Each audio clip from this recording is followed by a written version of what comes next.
So the original intent of this edition of whatever was supposed to be a response to the question posed to me regarding the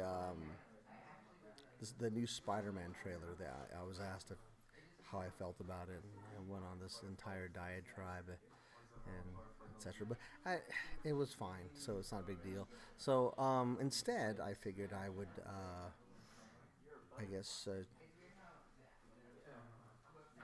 give you a summary of Macbeth instead. Um, as an educator, I think that would be a good idea to help you out in your classes. So pretty much Macbeth, written by William Shakespeare, set in medieval Scotland and partly based on a somewhat true historical account. Macbeth charts the bloody rise to power and tragic downfall of the warrior Macbeth. And already a successful soldier in the army of King Duncan, Macbeth is informed by three witches that he is to become king. And as part of the same prophecy, the witches predict that the future Scottish kings will be descended not from Macbeth, but from his fellow army captain, Banquo. Now, although initially prepared to wait for fate to take its course, Macbeth is stung by ambition when King Duncan nominates his son, Malcolm, as his heir. Now, returning to the castle, Macbeth allows himself to be persuaded and directed by his ambitious wife, who realizes that killing the king is the quickest way to achieve the destiny that her husband has been promised. Why you would listen to three witches, I have no idea. What do they know? Anyway, a perfect opportunity to do this presents itself when King Duncan pays a royal visit to the Macbeth castle. Now, at first, Macbeth doesn't want to commit this crime, and he knows that it'll invite judgment, if not on earth, surely in heaven.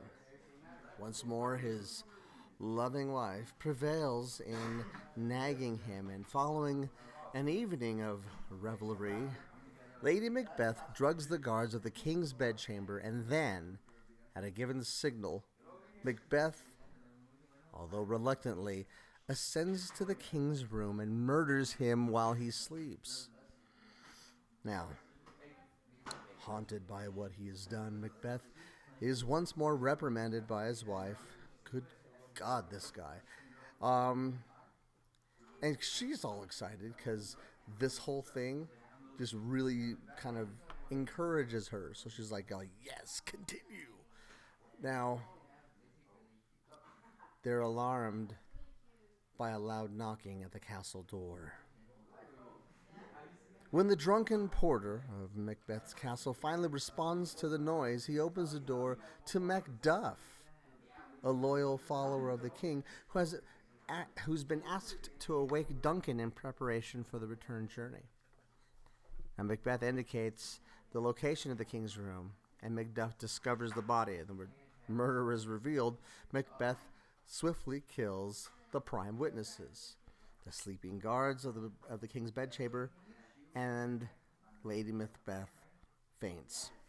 The assembled lords of Scotland, including Macbeth, swear to avenge the murder. With suspicion heavy in the air, the king's two sons flee. That was a text tone. The king's two sons flee the country. Donalbain to Ireland and Malcolm to England in order to raise an army. Now Macbeth is duly proclaimed as the new king of Scotland. But with the kind of like foreboding knowledge that of the witch's second prophecy. So he arranges the murder of Banquo, as well as his son Fleance, both of whom represent a threat to his kingship, according to the witch's prophecy. Now, the hired murderers kill Banquo, but mistakenly allow Fleance to escape.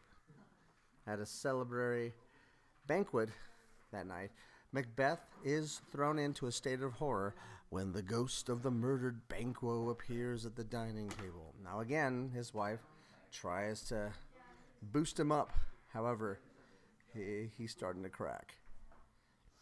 Now, the following day, Macbeth returns to the same witches who initially foretold his destiny. Now, this time, the witches not only confirmed that that the sons of Banquo will rule Scotland, but they also add a new prophecy.